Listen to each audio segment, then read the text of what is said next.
এরকম অনেক কেস আছে যেখানে সহ্য করলে আপনারই নাশ হয়ে যাবে শেষে। যে এমন উৎপেতে লোক আছে। সেখানে কি করব? ঠাকুরের আরো কড়া মেডিসিন, নেক্সট লেভেলের মেডিসিন হচ্ছে উনি বলছেন যে আম স, স, স, তারপরে বলছেন নেক্সট লেভেলে মাস্টার মহাশয় বলছেন ফোঁস। যখন অন্য মানুষের কাছ থেকে কষ্ট পায়, তারা দুর্ব্যবহার করছে, তারা ঝামেলা করছে, অশান্তি করছে, এরকম সংসারে অনেক হয়ে থাকে। এমনকি আশ্রমেও কখনো কখনো এরকম কষ্ট হয়।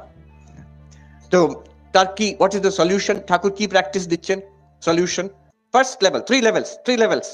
ফার্স্ট লেভেল, বাট প্রথমেই এটা চেষ্টা করা উচিত। ঠাকুর বলছেন স, স, স, যে সয় সে রয়, যে না সয় তার নাশ হয়। forbear, put up with it, because আমরা কিন্তু we are very quick to react, বিশেষ করে আজকালকার দিনে। আগেকার আমার মনে হয় আমাদের বাবা মা, ঠাকুরদা ঠাকুমা অনেক বেশি সহ্যশীল ছিলেন। আমরা চট করে রিয়াক্ট করি। একটি ছেলে, সে এখন তো চল হয়ে গেছে ডিভোর্স করা কথায় কথায়, তো সে ডিভোর্স করার মুখে আমি বললাম যে তুমি কি এরপরে আবার বিয়ে করবে? না, হ্যাঁ করবো। তো তখন ঝামেলা হলে তো তুই সেগুলো সহ্য করবে, তা এখনই সহ্য করে নাও না কেন? বলে কোনো লাভ হলো না। But anyway, that's the point. সহ্য করা, স, স, স, যে সয় সে রয়, যে না সয় তার নাশ হয়। ঠাকুরের কথা নিয়ে খেলাতেন উনি। মা নিজে বলছেন সহ্যের সমান গুণ নেই বাবা, বলে সহ্য করার সমান। So that is the first সূত্র, প্রথম সূত্র, স, স, স, সহ্য করো, সহ্য করো, সহ্য করো, বি পেশেন্ট। তাতে নিজের ক্ষমতা বাড়ে, নিজের মনের শান্তি বাড়ে। সি when we react, আমরা যখন রেগে যাই, রিয়াক্ট করি, রাগ করা মানে আগুন জ্বালা, কিন্তু আগুনটা কোথায় জ্বালছি? আগে নিজের হৃদয় জ্বালছি। যখন রেগে যাচ্ছি আমার নিজের মধ্যে আগুনটা জ্বালছি, তারপরে অন্যকে পোড়াবে কি পোড়াবে না পরে, কিন্তু আমাকে নিজেকে আগে পুড়িয়ে দিচ্ছে। That's why Swami Vivekananda says, it is a fool who cannot get angry, the wise do not get angry. যে রাগতেই পারে না, সেটা একটা জড় পদার্থ, তামসিক। রাগ তো সবাইকার হয়, ঠিক হওয়া উচিত, কিন্তু do not let it go out of control, do not get angry but under your control. So সহ্য করা, we react too much. একজন মহারাজ আমাকে বলেছিলেন যে তিনি একজন আশ্রমে জয়েন করেছেন, তিনি খুব সিনিয়র মহারাজ, অনেক বছর আগে একটা আশ্রমে জয়েন করেছিলেন, মানে উনি যোগদান দিয়েছিলেন, সন্ন্যাসী হয়েছেন। তো সেখানে ওনার কিছু সমস্যা, উনি একজন খুব সিনিয়র সাধুকে চিঠি লিখতেন তখনকার দিনের। তো চিঠি লিখে পাঠালেন যে আমার এখানে আমি আর সহ্য করতে পারছি না, এদের ব্যবহার আমি আর সহ্য করতে পারছি না, আমি চলে যাব এখান থেকে। তখন সেই মহারাজ, যিনি প্রবীণ মহারাজ, তিনি চিঠি লিখে পাঠালেন। কিছুদিন পরে সেই আমাকে সাধুটি বলেছেন, আমি ভাবলাম তিনি হয়তো সহানুভূতি দেবেন আমাকে, কিছু মানে হি উইল সাপোর্ট মি, আমাকে এত ভালোবাসতেন। তিনি লিখে পাঠালেন, মনে রাখিও তোমাকেও অনেকে সহ্য করে। আমি সহ্য করতে পারছি না, কিন্তু তাতে কাজ হলো। সেই মহারাজ বললেন আমি আর চলে গেলাম না, আমি ওখানে থাকলাম। সহ্য করলে অনেক জিনিস আপনা আপনি মিটে যায়, প্রত্যেকটা জিনিস ইফ ইউ রিয়াক্ট, এবং রিয়াক্ট করে কটু কথা বলা। ঝগড়া এরকম অনেক হয়েছে, আমাকে লোকে বলেছে এসে, ঝগড়া কি জন্য ঝগড়া হয়েছিল ভুলে গেছি আমরা, কিন্তু ওই যে কথাটা বলেছিল আমার বিষয়, সেটা আজ অব্দি মনে আছে। যে কথা দিয়েও কাউকে কষ্ট দিতে নেই। ঠাকুর মা বলছেন ঠাকুর শিখিয়েছিলেন আমাকে, কথা দিয়েও কাউকে কষ্ট দিতে নেই। সেটা মনে থেকেছে, ঝগড়াই ভুলে গেছে, কেন যে ঝগড়া করেছিলাম, একসময় কোনো কারণে ঝগড়া হয়েছিল, সেটা টোটালি গন, তার কোনো রাগও নেই, মেমোরিও নেই, কিন্তু ওই যে কড়া কথা কেউ বলেছিল, সেগুলো মেমোরি এখন অব্দি রয়ে গেছে। ইট উন্ডস, একটু থেকে যায় মনের মধ্যে। মা বলছেন রাধুকে, ওরে রাধু মিষ্টি কথা বল, মিষ্টি কথা বল, সহ্য করো, সহ্য করো, সহ্য করো, এ বলছেন। আচ্ছা, এতেও যদি না হয়, এরকম ডেফিনেটলি ইটস পসিবল। এরকম অনেক কেস আছে যেখানে সহ্য করলে আপনারই নাশ হয়ে যাবে শেষে। যে এমন উৎপেতে লোক আছে। সেখানে কি করব? ঠাকুরের আরো কড়া মেডিসিন, নেক্সট লেভেলের মেডিসিন হচ্ছে উনি বলছেন যে যে স, স, স, তারপরে বলছেন নেক্সট লেভেলে মাস্টার মহাশয় বলছেন ফোঁস করতে। এই গল্পগুলো আমরা জানি, গল্প জানি, ফোঁস করা গল্প আমরা সবাই জানি। একজন ব্রহ্মচারী একটি গ্রাম দিয়ে যাচ্ছে, সেখানে এক জায়গায় যাচ্ছে, তো গ্রামের লোকেরা বললো ওদিক দিয়ে যাবেন না, একটা বিষধর সর্প আছে, সে কামড়ে দেবে আপনাকে। বলে আমার কিছু করবে না। তো ঠিকই সেই সাপটি তেড়ে এসছে তাকে কামড়াতে। তো ব্রহ্মচারী কিছু মন্ত্র পাঠ করে দিল, সে সাপটি শান্ত হয়ে, এবার সাপটা কথাও বলতে পারে সাপটা। তো ব্রহ্মচারী মহারাজকে বলছেন, তুমি অমন করো কেন? তুমি দেখো, তুমি এই মন্ত্রটা নাও, মন্ত্র জপ করবে আর কাউকে কামড়াবে না। তুমি এরকম করবে না, কাউকে কামড়াবে না। তো সাপটি বললো যে আজ্ঞে। তো চলে গেল। বহু বছর পরে সেই ব্রহ্মচারী মহারাজ আবার সেই গ্রাম দিয়ে ফেরত যাচ্ছেন। জিজ্ঞেস করলেন, আচ্ছা ওই সাপটা কোথায়? ও অনেক কাল আগে মরে গেছে মনে হচ্ছে। মরে গেছে না, অনেকেই আমরা দেখিনি।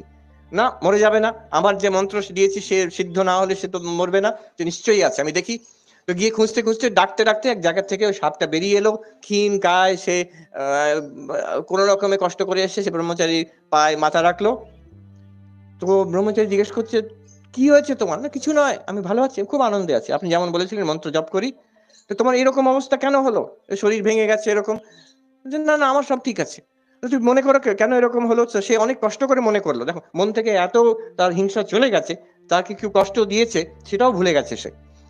ওটা কিছু নয়, ওই কয়েক বছর আগে ওই দুষ্টু ছেলেগুলো খেলছিল, তারা যখন বুঝেছে আমি কামড়াবো না, তো তখন তারা এসে, একটা দুষ্টু ছেলে আমাকে ল্যাজ ধরে ঘুরিয়ে মাটিতে আচার মেরে ফেলেছিল, তো আমার একটু এই ভেঙে গেছে, পিঠ ভেঙে গেছে, কিন্তু তা ঠিক আছে, কষ্ট হয়েছিল কয়েকদিন, তা আমি ঠিকই আছি। তখন ব্রহ্মচারী বলছে, আরে তোমাকে আমি কামড়াতে বারণ করেছিলাম, ফোঁস করতে তো বারণ করিনি। তো যখন দরকার হবে আমাদের এই ফোঁস করা, কেন ফোঁস করা? দেখুন, আমাদের একটা উদ্দেশ্য আছে। মানুষ জগতে অ্যাগ্রেসিভ কেন হয়? তাদের একটা উদ্দেশ্য আছে বলে। কেউ টাকা চায়, কেউ কিছু ক্ষমতা চায়, কেউ কিছু অধিকার চায়। আমরা সেগুলো না চাইলেও আমাদের একটা আধ্যাত্মিক উদ্দেশ্য আছে। আমরা জপ ধ্যান করব, ভক্তি করব, সাধন করব, ভগবান লাভ, ইষ্ট দর্শন করব, এসব আমরা করব। আর এটা আমাদের this is our goal in life.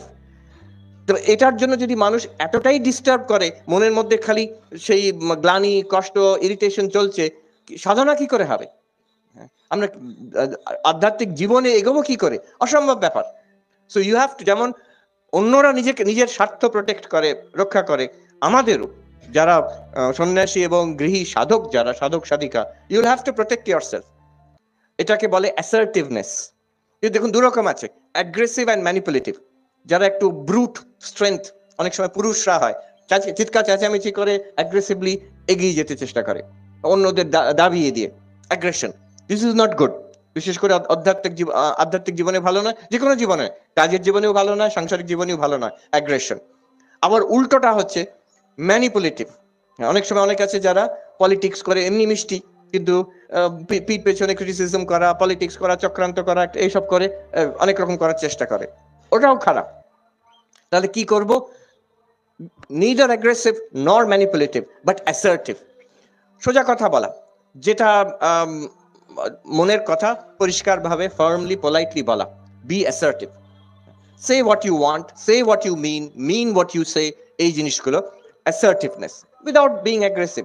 কাউকে অপমান করার দরকার নেই, ঝগড়া করার দরকার নেই, অতএব আবার উল্টো কথা ঘোরাবারও দরকার নেই, সোজা কথা বলা, সেইং হোয়াট ইউ মিন। যেখানে না বলার দরকার, সে নো।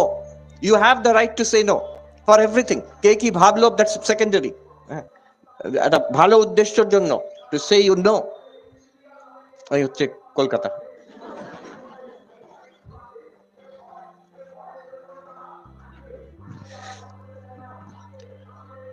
এই হচ্ছে ফোর্স করা। So B assertive in life. এমন একটি ডিগনিটি নিয়ে চলতে হবে জীবনে, যাতে আপনাকে সহজে ঘাঁটাবে না মানুষ। এটা আপনার ভালো, সে মানুষেরও ভালো। অনেক সময় মানুষ বেশি ভালো মানুষ হতে গিয়ে তাকে অন্যরা ডিস্টার্ব করে, সে নিজেও ডিস্টার্ব হয়ে যায়, পরিবেশও দূষিত হয়ে যায়। আমি